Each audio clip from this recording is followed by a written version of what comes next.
Friends, good morning. कैसे हैं आप सब? तो हमारा पॉलिटिकल साइंस सब्जेक्ट चल रहा था और इस पॉलिटिकल साइंस सब्जेक्ट में हम कई दिनों से कई वीडियोस में प्लेटो टॉपिक को कंटिन्यू रखते हुए प्लेटो के विषय में पढ़ते हुए, जो कि एक दार्शनिक है, विचारक है, महान विचारक हैं, चल रहे हैं इस टॉपिक को कंटिन्यू रखते हुए। तो हमारा क्लास 7 तक कंप्लीट हो चुका है। आज हम देखेंगे क्लास 8। तो क्लास 8 में हम प्लेटो का साम्यवाद पढ़ेंगे। आज प्लेटो ने साम्यवाद के विषय में क्या विचारधारा दी है, उसकी आलोचना, ये सारी चीज़ें देख लेते हैं। तो प्लेटो ने अपने साम्यवाद में ये विचारधारा दी है कि कोई भी चीज़, चाहे वो परिवार हो या फिर वो संपत्ति हो, निजी स्वामित्व किसी का, निजी आधिपत्य किसी चीज़ पे नहीं रहेगा। तो प्लेटो ने सारी चीज़ें सार्वजनिक रहेंगी, ऐसा बताया है प्लेटो ने यही विचारधारा देते हुए साम्यवाद को दो भागों में बांटा है, दो भागों में डिवाइड किया है प्लेटो ने साम्यवाद को अपनी इसी विचारधारा के आधार पर। हालांकि ये विचारधारा साम्यवाद की प्लेटो की ठीक तो नहीं थी, इसलिए इसकी आलोचना कई विचारकों ने की है, कई मनोवैज्ञानिकों ने, दार्शनिकों ने की है और करनी भी चाहिए, क्योंकि ये विचारधारा प्लेटो की ठीक नहीं थी, उचित नहीं थी। तो चलिए देखते हैं। पहला है परिवार विषयक साम्यवाद और दूसरा है संपत्ति विषयक साम्यवाद। तो आइए नोट डाउन कर लेते हैं। पहला है परिवार विषयक साम्यवाद। पहला है परिवार विषयक साम्यवाद, ठीक है। पहला है परिवार विषयक पहला है परिवार विषयक साम्यवाद। दूसरा है संपत्ति विषयक दूसरा है संपत्ति विषयक। पहला है परिवार विषयक और दूसरा है संपत्ति विषयक साम्यवाद। देखिए, पहले ही अभी जब वीडियो के स्टार्टिंग में बात की जा रही थी प्लेटो के साम्यवाद के विषय में, तभी आपसे चर्चा हुई थी इस विषय में कि प्लेटो ने परिवार को भी सार्वजनिक बता दिया है, यानी रिश्तों को भी, और संपत्ति को भी दूसरी तरफ सार्वजनिक बता दिया है। कोई भी, चाहे वो परिवार हो या फिर संपत्ति हो, कोई भी चीज़ों पे निजी स्वामित्व तो किसी का नहीं रहेगा, ऐसा प्लेटो ने कहा है। सारी चीज़ों को सार्वजनिक कर दिया जाए, फिर वो रिश्ते हो, महिलाओं पुरुषों की बात हो, चाहे कोई भी रिश्ते हो आपस के, तो सारी चीज़ों को प्लेटो ने सार्वजनिक बताया है। कोई भी बंधन में ना रहे, कोई भी किसी भी विशेष प्रकार का बंधन ना रहे, और संतान उत्पत्ति भी इसी प्रकार से पीढ़ियां हो और इसी प्रकार से पीढ़ियां आगे बढ़ती जाए। इस विषय में साम्यवाद, इस विषय में प्लेटो ने साम्यवाद की विचारधारा दी है, ठीक है। अब हम देखते हैं आगे। प्लेटो के साम्यवाद के विषय में समझ में आ गया, चलिए क्लियर हो गया ये। अब बढ़ते हैं आगे, थोड़ा सा देख लेते हैं परिवार संबंधी साम्यवाद के विषय में प्लेटो ने क्या क्या तर्क दिया है, इसको डिटेल में देख लेते हैं। तो हेडिंग डालेंगे परिवार संबंधी साम्यवाद के विषय में। परिवार संबंधी हेडिंग डालेंगे, डिटेल में देखेंगे। अभी तो पॉइंट में देखा था हमने प्लेटो का साम्यवाद, परिवार संबंधी प्लेटो का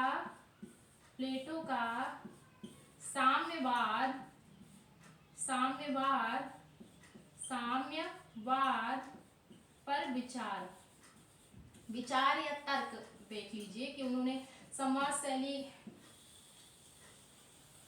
के माध्यम से तर्क किया था। राज्य में एकता स्थापित, ठीक है, राज्य में एकता स्थापित हो, स्त्रियों को मुक्ति मिले तथा सामान्य अधिकार मिले, इसके लिए परिवार किसी भी चीज पे निजी स्वामित्व तो प्लेटो ने नहीं बताया है। स्त्रियों के लिए प्लेटो ने कहा है कि राज्य में एकता स्थापित हो। अब देख लीजिए, इनके उलझुल विचार दिए हैं इन्होंने, इसीलिए तो अरस्तु ने, जो कि इनके ही शिष्य थे, उन्होंने भी इनकी आलोचना इस विषय में की है। प्लेटो ने प्लेटो ने अब इस तरीके से राज्य में ये एकता स्थापित करना चाह रहे थे। प्लेटो ने बताया या तर्क दिया कि राज्य में एकता स्थापित हो, राज्य में एकता स्थापित हो और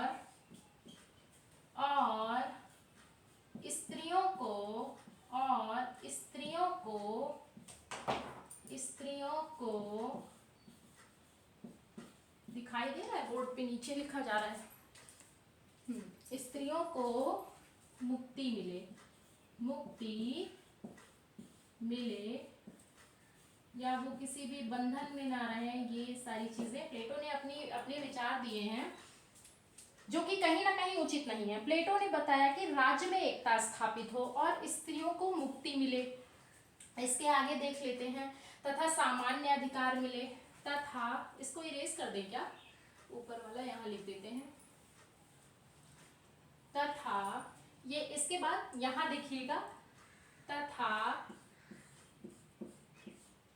उचित और सामान्य, सॉरी उचित शब्द का प्रयोग प्लेटो ने नहीं किया है, विचारधारा दी है तो जैसी विचारधारा दी है वही टू द पॉइंट लिखना पड़ेगा। तथा और मुक्ति मिले और समान अधिकार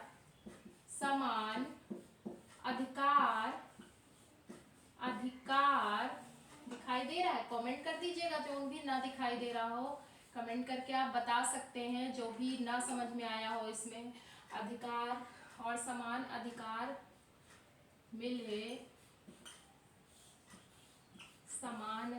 मिले, इस विषय में प्लेटो ने बताया है।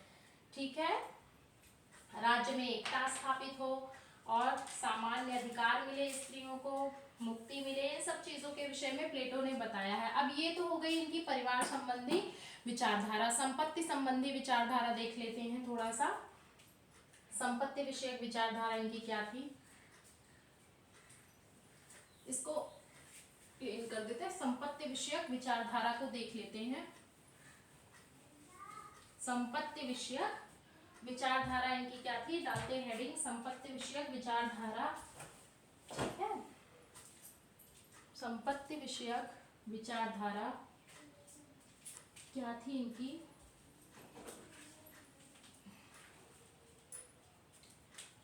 चलिए रेड से लिख लेते हैं। संपत्ति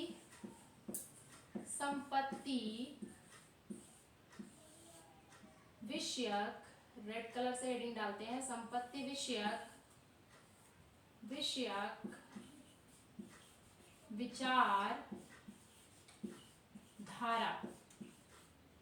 विचारधारा क्या थी इनकी, इसके विषय में जान लेते हैं। संपत्ति विषयक विचारधारा, अब जो विचारधारा परिवार विषयक थी वही विचारधारा परिवार के विषय में संपत्ति विषयक भी थी। जैसे ही परिवार में कोई एक दूसरे के लिए बंधा न रहे, यानी सब सबके रहें, सब सबके साथ रहें, तो यही उलझुल विचारधारा इनकी संपत्ति के लिए भी थी। संपत्ति भी निजी स्वामित्व किसी का ना हो, चाहे वो राज्य में सारी संपत्तियां सबके लिए रहें। तो इससे ये एकता स्थापित करना चाह रहे थे। सार्वजनिक, एक पॉइंट में लिखते हैं सार्वजनिक, क्या सार्वजनिक, ठीक है, सार्वजनिक, ये हो गया इनके संपत्ति के विषय में और परिवार के विषय में विचारधारा। अब देखिए, जैसा कि बताया अरस्तु महोदय के विषय में कि इनकी आलोचना भी की गई है, बहुत सारे विचारकों ने की है इनकी आलोचना। तो इनकी आलोचना के विषय में सबसे पहले हम अरस्तु का कथन देख लेते हैं कि अरस्तु ने इनकी विचारधारा के विषय में क्या कहा है। और आप जानते होंगे, आप प्लेलिस्ट में जाकर के और सारे वीडियोस देखिएगा, उसमें अरस्तु की चर्चा की गई है कि अरस्तु प्लेटो के ही शिष्य थे और परम शिष्य थे। इसके बावजूद, बहुत ही प्रिय शिष्य होने के बावजूद अरस्तु इनके विचारधारा से प्रभावित हुए और उन्होंने इनकी आलोचना की इस विषय में। जब प्लेटो महोदय ने अपने साम्यवाद विचारधारा दी, तो देखते हैं आगे अरस्तु ने कहा प्लेटो का साम्यवादी पुत्र होने से अच्छा है कि निकट के रिश्तेदार का पुत्र हो जाओ। अरस्तु ने क्या कहा है, लिखते हैं। अरस्तु महोदय कहते हैं, हेडिंग डालते हैं, अरस्तु का कथन। अरस्तु अरस्तु अरस्तु का कथन देख लेते हैं। अरस्तु महोदय क्या कहते हैं।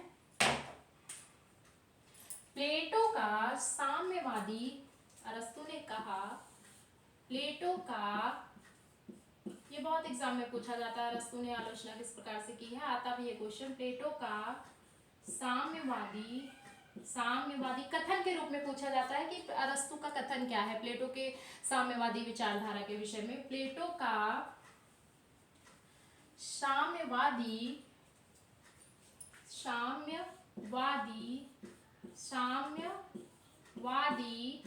पुत्र होने से अच्छा है, पुत्र होने से अच्छा है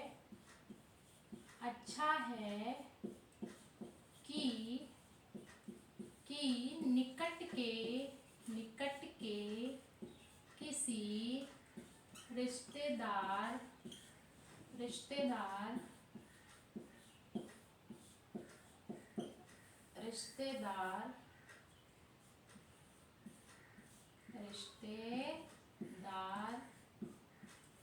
का पुत्र हो जाओ। अब देखिए अरस्तु ने आलोचना ही करी है परिवार विषयक साम्यवाद के विषय में इनकी, कि प्लेटो का पुत्र होने से अच्छा है कि निकट के किसी रिश्तेदार का पुत्र हो जाओ, क्योंकि अरस्तु ने अपने परिवार विषयक साम्यवादी विचारधारा में बताया सभी महिलाएं सभी पुरुषों के लिए रहेंगी और सभी पुरुष सभी महिलाओं के लिए रहेंगे और संतान उत्पत्ति भी करेंगे और पीढ़ियां आगे भी बढ़ेंगी, लेकिन संपत्ति भी होगी और किसी का उस पर निजी स्वामित्व तो नहीं होगा और किसी के ऊपर किसी का निजी स्वामित्व तो नहीं होगा, सारी चीजें सार्वजनिक रहेंगी, पीढ़ियां भी आगे बढ़ती रहेंगी। तो इस विषय में अरस्तु ने इनकी आलोचना करते हुए कहा है कि प्लेटो का साम्यवादी पुत्र होने से अच्छा है कि निकट के किसी रिश्तेदार का पुत्र हो जाओ। तो अरस्तु ने आलोचना करी और ये कथन दिया है। अब हम बढ़ते हैं आगे, देख लेते हैं। आगे बढ़ने से पहले एक दो पॉइंट और देख लेते हैं। अरस्तु कहते हैं इसी विचारधारा के विषय में प्लेटो के, अरस्तु ने एक और विचार दिया है, इसको इरेज कर लेते हैं और देखते हैं आगे। इसको कंप्लीट करके अब आगे के क्लास में देखेंगे। एक पॉइंट और देख लेते हैं। अरस्तु कहते हैं समूचे राज्य को परिवार नहीं माना जा सकता है, पति व पत्नी के पवित्र संबंधों को अनदेखा किया गया है इसमें। अरस्तु कहते हैं इसी साम्यवादी विचारधारा के विषय में प्लेटो के, कि किसी भी अरस्तु कहते हैं समूचे राज्य को परिवार नहीं माना जा सकता, पति और पत्नी के पवित्र संबंध को, बंधन को अनदेखा किया है प्लेटो महोदय ने, जो कि गलत है। अभिभावक वर्ग को पारिवारिक सुख से वंचित किया गया है उत्तम संतान की प्राप्ति के लिए। ये थर्ड पॉइंट है, अभिभावक वर्ग को उत्तम संतान की प्राप्ति के लिए वंचित किया गया है पारिवारिक सुख से, ऐसा अरस्तु महोदय ने ये 3-4 टॉपिक पॉइंट दिए हैं इसमें। तो आज का वीडियो यहीं तक, आज की क्लास यहीं तक, और अब हम देखेंगे प्लेटो के ही विषय में पार्ट 9 क्लास 9 में। नमस्कार।